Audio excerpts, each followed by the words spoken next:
자, 이제 성경의 마지막 책 요한계시록을 볼 차례입니다.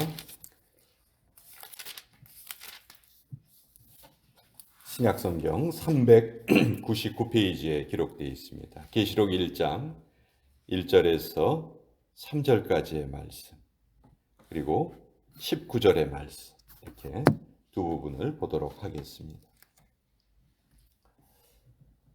요한계시록 1장 1절부터 3절 그리고 19절 이렇게 두 부분입니다. 1절부터 3절까지 먼저 읽겠습니다. 시작. 예수 그리스도의 계시라. 이나 하나님이 그에게 주사 반드시 속히 일어날 일들을 그 종들에게 보이시려고 그의 천사를 그 종 요한에게 보내어 알게 하신 것이라. 요한은 하나님의 말씀과 예수 그리스도의 증거 곧 자기가 본 것을 다 증언하였느니라.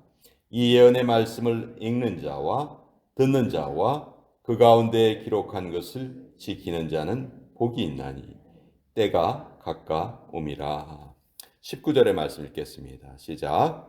그러므로 내가 본 것과 지금 있는 일과 장차 될 일을 기록하라. 하나님의 말씀입니다. 아멘. 자, 이 계시록이 쓰여지던 시대, 전 세계는 로마의 지배하에 있었습니다. 근데 로마가 기독교를 몹시 박해했습니다. 맨 처음에 기독교를 박해했던 계기는 네로 황제 시대였죠. 네로 황제 시대에 로마에 대화재가 있었고 그 화재에 희생양이 필요했습니다. 그래서 그 희생양을 크리스찬으로 지목을 했고, 그래서 그때서부터 기독교에 대한 박해가 시작이 되었는데요. 그때가 시기상으로 보면 AD 한 65년경이었습니다. 그 네로의 박해가 시작되자마자 이제 베드로와 사도 바울이 순교를 당합니다. 근데 이 박해가 네로 황제 때 끊어지지 않고 거기서 중단된 것이 아니고 그로부터 약 250년 동안 계속이 됩니다. 로마가 기독교를 그냥 공인을 한, 기독교를 믿어도 괜찮다라고 공인을 한 때가 AD 313년이거든요.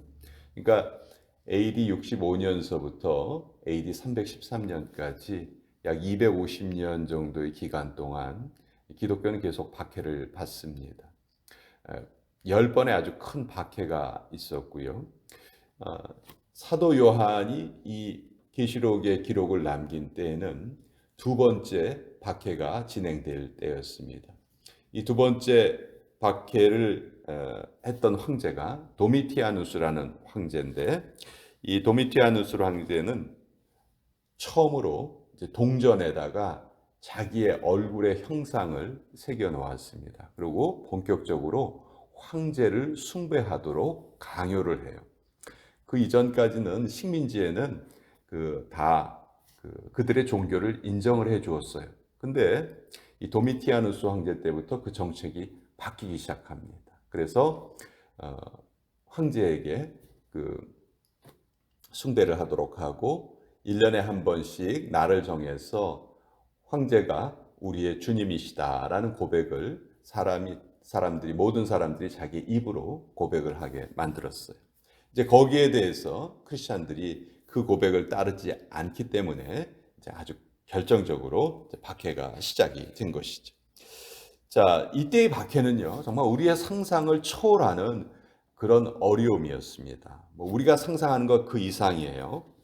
우리가 잘 아는 것처럼 사자들을 굶주려 가지고 일주일이나 열흘 동안 굶주린 후에 그 원형 경기장에다가 풀어놓죠. 그리고 그 사이에다가 크리스찬들을 집어넣습니다. 그러면 그 배고픈 사자들에 의해서 그 온몸이 갈기갈기 찢기면서 순교를 당하죠. 또 십자가에 매달아 놓고 몸에 기름칠을 한 다음에 그 불을 붙여버립니다. 그리고 밤중에 가로등 대신에 쓰는 거예요. 그래서 그런 식으로 또 기독교인들을 박해를 했고, 납을 끓여가지고 입에 들이붓기도 하고, 하여튼 우리가 상상할 수 없는 그런 아주 엄청난 일들이 그 당시에 일어났습니다. 자, 이때 예수님을 믿는 성도들의 상황을 우리 한번 상상을 해봅시다. 예수님을 믿는다는 그 한 가지 이유로 핍박을 받습니다. 또 교회의 지도자들이 다 순교를 당했습니다. 한 명 남았던 마지막 지도자가 사도 요한인데 사도 요한마저 지금 반모섬이라는 곳으로 유배를 당했습니다. 자, 이런 상황에서 성도들이 정말 두려움에 떨 수밖에 없는 그런 상황이었고, 또 많은 사람들이 배교를 하고 또 예수님을 믿는 믿음의 도리에서 떠나는 그런 상황이었어요. 그래서 요한이 반모섬에 유배당했을 때 성령님께서 자기에게 보여주신 일들을 기록을 해서 편지로 남깁니다. 그것이 바로 요한계시록이죠. 이 요한계시록에는 오늘 19절에 읽은 내용처럼 세 가지가 기록이 되어 있어요. 그러므로 내가 본 것, 환상을 보여주십니다. 그 환상을 기록하여라.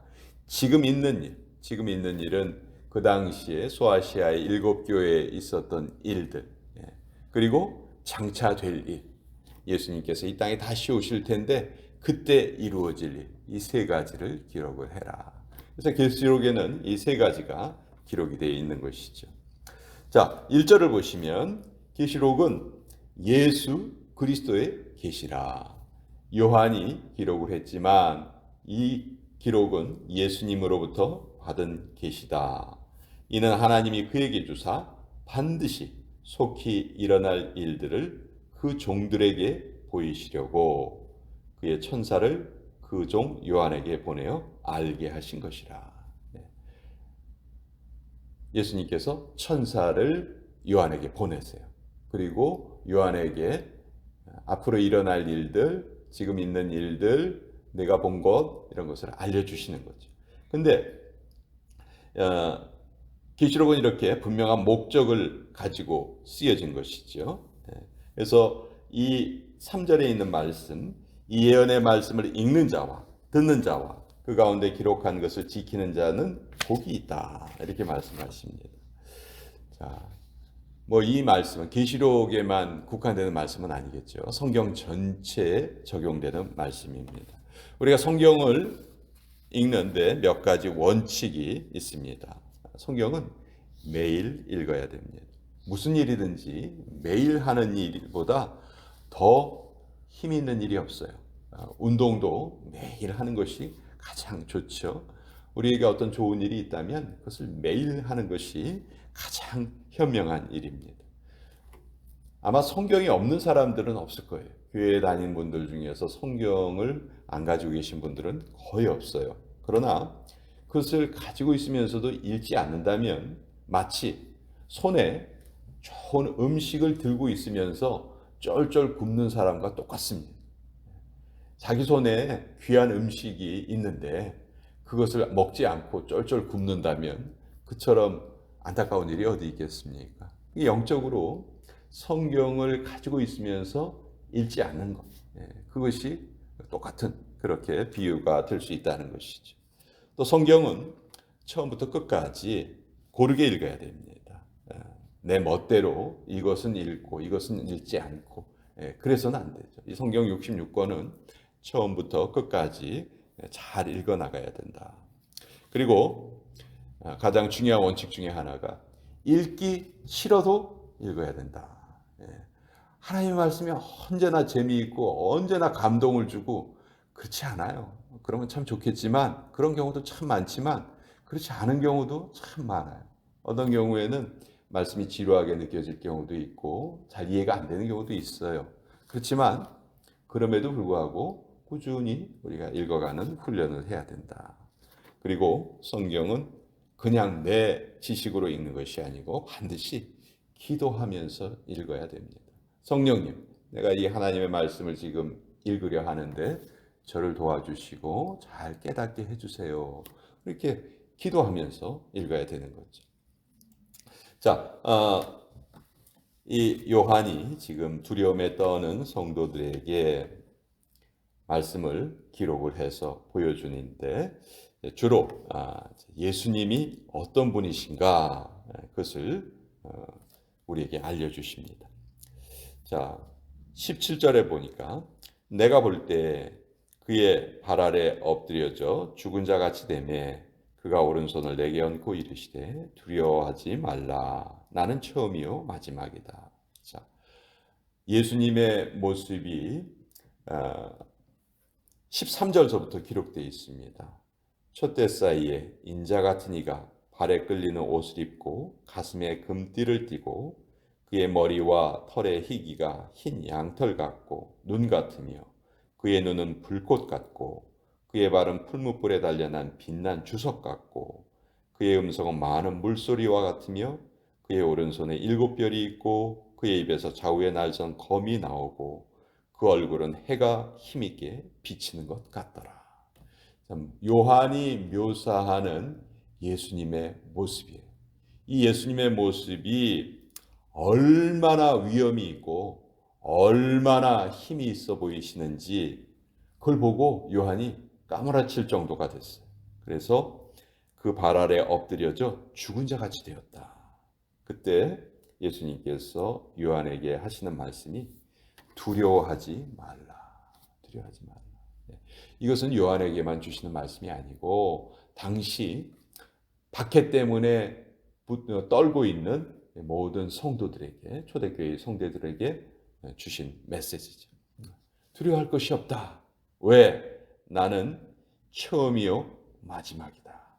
곧 살아있는 자라. 내가 전에 죽었었노라 볼지어다 이제 세세토록 살아있어 사망과 음부의 열쇠를 가졌다. 우리 보통 예수님께서는 천국의 열쇠를 가지고 계신 분, 맞아요. 천국의 열쇠를 가지고 계신 분 예수님이에요. 그러나 사망과 음부의 열쇠는 우리 오해하기가 쉽죠. 그건 마귀가 가지고 있는 거 아닌가? 사탄이 가지고 있는 거 아닌가? 그렇게 오해하기 쉬운데 그렇지 않습니다. 사망과 음부의 열쇠를 누가 가지고 계시느냐? 예수님이 가지고 계신다는 거죠. 그러니 죽음을 당한다 할지라도 두려워하지 말아라. 죽음에 무릎 꿇지 말아라. 죽음 때문에 너의 믿음을 저버리지 말아라. 단지 그것 때문에 너의 믿음이 굴복한다면 그 얼마나 어리석은 일이냐. 그것을 지금 말하고 있는 거예요. 그래서 요한은 이제 그러므로 내가 본 것과 지금 있는 일과 장차 될 일을 기록하여서 두려움에 떨고 있는 성도들을 안심시키고 또 그 박해에 강력하게 맞서게 하고 박해 때문에 믿음을 잃는 일이 없도록 성도들을 지켜내는 그런 일을 하게 됩니다. 이것이 이제 요한계시록이에요. 사실 이 요한계시록은 좀 여러 가지 그 요한이 본 그 광경을 글로 표현을 했기 때문에 우리가 이해하기 어려운 부분이 좀 있어요. 그리고 유명한 종교개혁자들이나 학자들도 요한계시록은 너무 어려운 책이다 그렇게 말한 적도 있었고요. 그래서 우리 요한계시록을 좀 어려운 책, 우리가 이해하기 힘든 책 그렇게 생각하는 경우가 많은데 그렇지 않습니다. 간단합니다. 내가 본 것, 지금 있는 일, 장차 될 일을 기록하여서 두려움에 떠는 성도들을 안심시키려 한 책이다. 이것이 요한계시록에 기록된 이유가 되는 거죠. 계시록은 한마디로 1절에 분명히 정확하게 그 계시록이 어떤 책인가가 나와 있죠. 예수 그리스도의 계시라. 예수님의 계시라면 창조주 하나님의 계시이고 그러면 반드시 우리가 알아야 하는 내용이고 그렇죠? 앞으로 미래가 어떻게 전개될지 미래학자들이 별의별 생각을 다 하죠. 그러나 사실 그것은 우리가 믿을 만한 것이 못 돼요. 우리가 붙들어야 될 말씀은 바로 예수님의 계시의 말씀. 이 계시록을 보면 앞으로 믿는 이들에게 환란이 찾아옵니다. 계시록을 두 단어로 요약을 하라면 첫째는 환란, 두 번째는 승리예요. 환란이 다가오지만 거기에 굴복하지 말고 승리하여라. 이것이 우리 크리스찬의 본질이다 하는 것을 우리에게 알려주시는데 앞으로 분명히 우리가 사는 이 땅에 또 다른 또 다른 형태의 박해가 찾아올 것이고 성도들이 믿음을 지키는 일이 점점 더 어려워져 갈 것입니다. 그러나 우리는 그런 것에 굴하지 않고 하나님의 말씀을 굳세게 붙들고 매일매일 이 말씀을 붙들고 살아가면 얼마든지 승리할 수 있다. 사망과 음부의 열쇠를 마귀가 가진 것이 아니고 그 마귀도 예수님에 의해서 철저하게 파괴되고 예수님께서 마귀의 세력을 다 물리치시는 내용이 이 계시록에 기록이 되어 있는 것이죠. 그래서 계시록은 정말 우리 성도들에게는 더할 나위 없이 통쾌한 책이고 기쁜 책이고 현실적인 어려움이 있지만 그 어려움 속에서도 우리가 신앙을 지켜나가는 원동력이 되는 그 힘을 주시는 귀한 책이다. 그래서 성경의 마지막이 이 계시록으로 이렇게 마감이 된다는 것이 우리에게는 정말 너무너무 은혜로운 일입니다. 자, 오늘 요한계시록에 대해서 같이 또 나눠봤습니다. 자, 오늘 금요일 아침이죠.